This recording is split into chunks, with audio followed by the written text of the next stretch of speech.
What's up? Back again. How you been? I've been good, but we're gonna just really quickly jump into this because we're gonna do a small one just to talk about the fact that we sat through and witnessed an assassination attempt on a former president and current presidential candidate. Right? Crazy. And we're not going to talk about. We're not getting into politics or who. It doesn't matter, right? Yeah. Just this fact that this happened it's almost like unthinkable. Unthinkable. Right? It's not okay. It's horrible.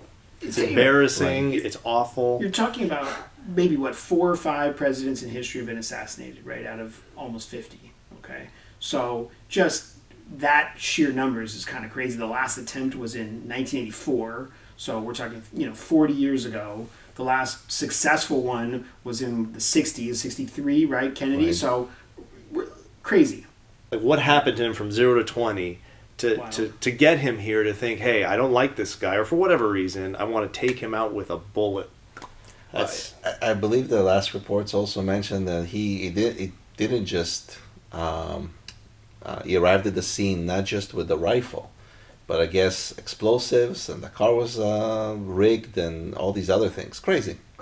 There's canvassing of the neighborhood. There's coordination with local law enforcement. There's usually extra law enforcement that's brought in for public appearances.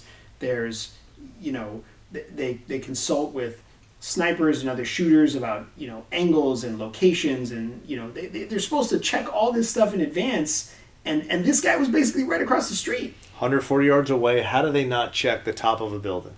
Wild. I think, again, this is unconfirmed. I guess the allegations from the Secret Service is that building was supposed to have been protected by the local SWAT, right? So it's just kind of wild that there wasn't some oversight of somebody that was like, hey, wait, you guys were supposed to check that building. Did you check that building, right?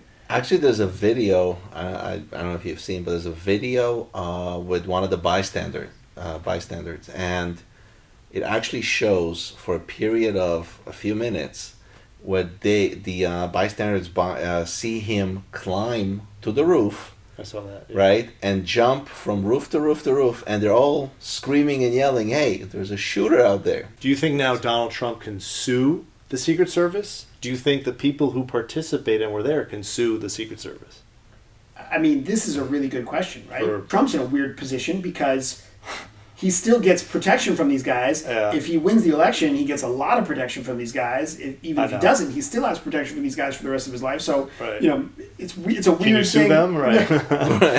Like, are we entering a new norm that assassinations are back, so to speak? I was listening to something earlier today that was talking about the Kennedy assassination, and Lee Harvey Oswald it was a military-style rifle. He bought it in a mail order catalog for like $13, and subsequent to that shooting, there was legislation put forth to try and eliminate being able to essentially purchase a rifle like that just off a mail order catalog with no sort of background check nor anything, and it struggled for a bit, and then eventually Lyndon Johnson, the president after Kennedy, he got it passed. But it was just kind of crazy. Great, like $12 in a catalog. I know, with no background check, nothing. Yeah. That's all, the gun control. So, I wonder if this will spark anything, right? This will spark anything, because when Reagan was shot, right, then you got the Brady bill, which was the press secretary, Jim Brady, that was shot and paralyzed in that shooting of Reagan. And that bill, the NRA basically killed it with their lobbying, and it eventually got passed a couple years later, and it's semi-restrictive, but not. I think it required a background check, and if you were domestic violence, you couldn't get one. If you were dishonorably discharged from the military, you can't have guns, but like still a lot of holes there. So I wonder if this will spark anything, one way or the other. At some point in this particular the Trump assassination attempt, it'd be interesting to see if there were any other outside third party potentially defendants, like in a sense of, was he treating with a psychologist? Did he manifest any kind of violent tendencies? Maybe somebody should have said something. Maybe the parents, he said, hey, listen, I'm about to do A, B, and C. Maybe they should have said something. I think, if anything, going to change is probably there's going to be more and more of these lawsuits or legal actions trying to see if, not just against look, he's 20 years old and he's dead, there's not much you can do with that, but anything that surrounded him, the people who surrounded him at some point, whether professional, family, whatever that may be, did they have an opportunity to step in and say something? If there was really a history, if it was a diagnosis, should they have been owning a gun in the first place, right? Should they have been on some database saying, hey, that person, I don't know, maybe he should not be owning guns? But the fact that he's 20, does that change your culpability of the parents? Is he an adult in your eyes? Well, he's an adult, right? I think so. 20 is an adult, right? He is legally. He's legal. He's an adult. Yeah, to me, it feels still too young. Like anything under 21 to me is still a kid. Yeah, for sure. I mean, if you're still living at home, if you're on your parents' dime, I don't know what this kid's situation was. Right. But all of that would subscribe to the theory of what you're speaking about there. Right. But legally, they've identified 18 as majority, Right. and so if he's over 18, he's an adult. If he's under 18, he could still be tried as an adult. Like if he was 17 and did this, he would probably be tried as an adult. They killed him, Right. so he can't be tried. But you get the point. Yeah.